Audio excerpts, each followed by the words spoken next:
тргнувам од идејата на кога луѓето гледаат долгорочна инвестиција во местото кај што живеат, ќе се замараат за таа држава. Значи нема никој да остави, знаеш, да не протестира, да не се. Ако јас се гледам за 30 години овде со моето семејство, ја уште од сега треба да почнам да бидам политички активен за да направам. Ја мислам дека постикачно мислам дека е канализирана во тие невладини. Мислам дека е канализирана во тие неформални движења.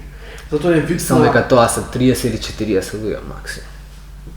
Мислам дека тие 30-40 луѓе максимум можат да променат определена работа. Мислам дека баш тие се тие клучните. Само да кажам сака две-три реченици.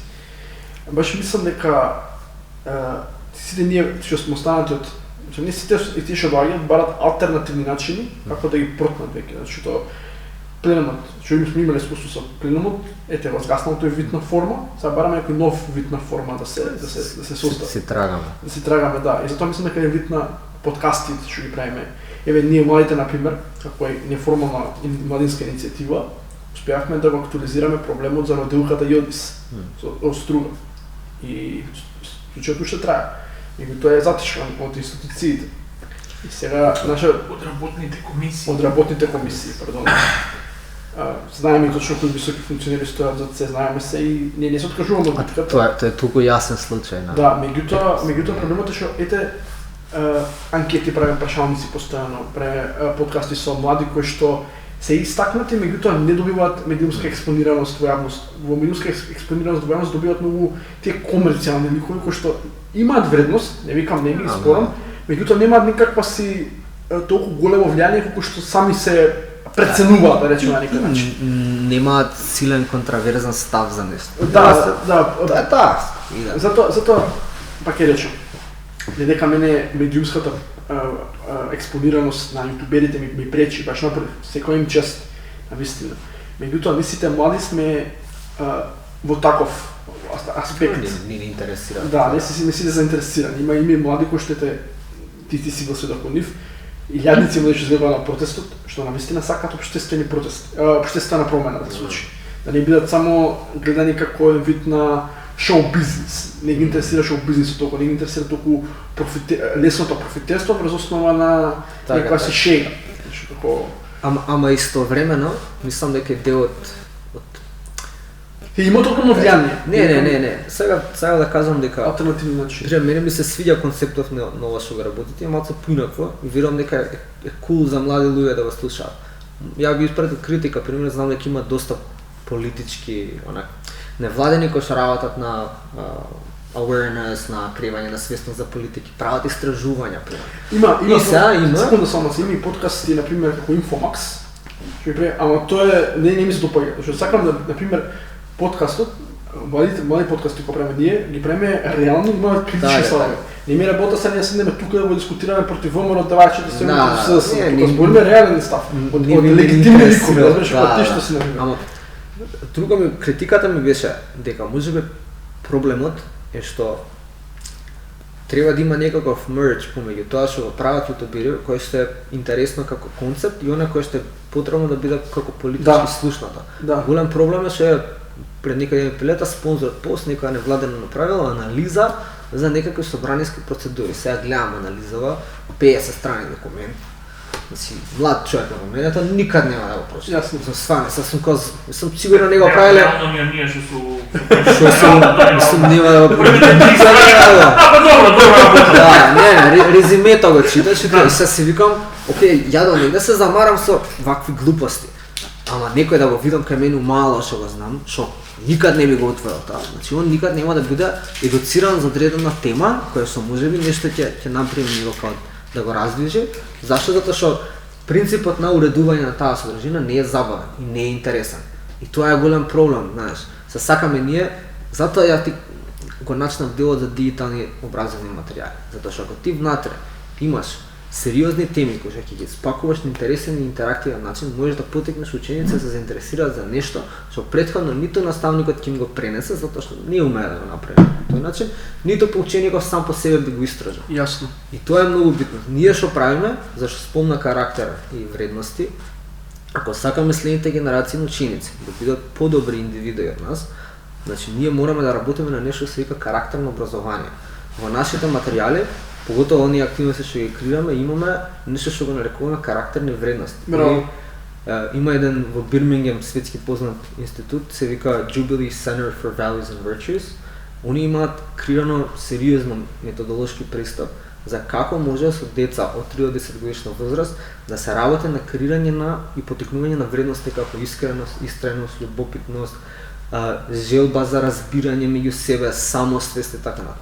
Во нашето општество, ако рефлектираш на твоето образование, никој никогаш овие работи не ги ни посочи, ниту па не едуцирал. И ти излегуваш од образовниот систем, не знаејќи кој се, не знаеш да кажеш овие се трите вредности што мене ми се битни. Тоа е голем проблем. Битните се оценили за можна да се запишеш средно. Така.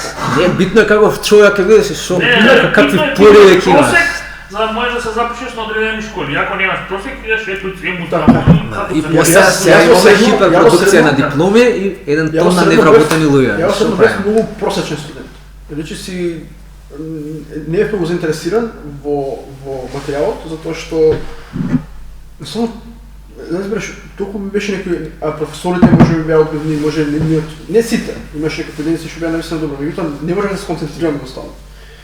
Ја читав материјал, учев, ама не можев да постигнам нека оценка, затоа што не сакав да пробам некои интерес, затоа што не ми пријаше. Кога отидов на факултет, многу поразлично се одрази факултетот на мене, многу повеќе се пронел во себе си, повеќе луѓе, повеќе размислувања, повеќе ставови, полесно ускажуваш својот карактер, можеш да слушнеш мислење.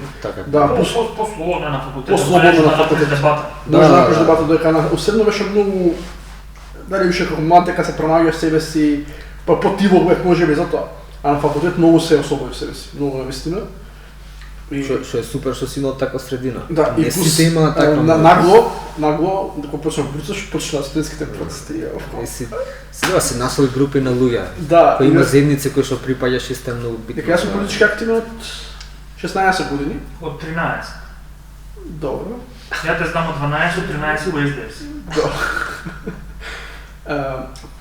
Ја па никад не сум имал желба да влезам во партија. Не знам сега да не навлегам во партија. партија. Мене увек ми е тоа некако така. Јас сум се заљубен у СДСМ, на некој начин, меѓутоа проблемот е во тоа што Он е заљубен у социјалдемократската политика. Да, не мешаме СДС тука кај нас. Социјалдемократија. Да, социјалдемократско предување. У партиите не се вреднува мислењето на младите, секогаш беше во техничкава така за стоење на штандови за Ти си практикант. Да, дека си тоа е тоа. И со се извини, Не, управо си. Мене ми е Право си. мислам дека многу се губи од потенцијалот на партијата што може да Јасно. Ако споредиш како действуваат политички партии во Германија, да речем, младите кај нив се движешка сила, онака организираат протести за климатски промени, за не знам што све не. Кај нас никако. Ма тоа ме иритира, например, ако ние се како ПВТ, ќе го знам пленум зашто и 20 сме биле таму активни. Како пленум успеавме да направиме страшни, го помести, го дигнавме воздух цело општество, немам да минам. Политичките партии имаат ВМРО имаат огромна моќ во својата младина. Они можат вака да мобилизираат многу млади. Они не прават ништо со таа. Воздух им стои само така. Не искористен на потенцијал им стои така. Зашто мислиш дека е тоа така? Така му одговара. Така му промена. За да нема нови идеи, за да нема... Затоа што у секоја од тие партии до ден денеска, можеш пред некој ден имаше некоја статија излезена. Сите што се членови се на некакви си одбори или на општински комитети, сите се синови на претходните гарнитури. Значи тоа иде до дете на детето. Фамилиарна генеза. Да, фамилиарна генеза и нема простор за нов некој да дојде да даде идеја. Така беше општина аеродром, татко му бил советник, сега он е советник. Да. И детето него се учи да биде советник. И го прашуваш, добро брат, зошто не направиш каква промена во општината за тебе, за аеродромот? Абе брат, што ми кажа, тоа ќе правам сега. Немаш да се бунтуваш, знаеш како е. Тоа е збор советник ние. На млад човек си советник. Знаеш како нешто не ми иритира, како може млад човек да биде клиентелистички настроен? Млад човек треба да биде живо дете, да зборува, да се бори, да стакнува, да он е одрас на општеството. Да, општеството ти налага ти да го пушташ тој пред тебе, затоа што он утре ќе ти фрли паричка позади.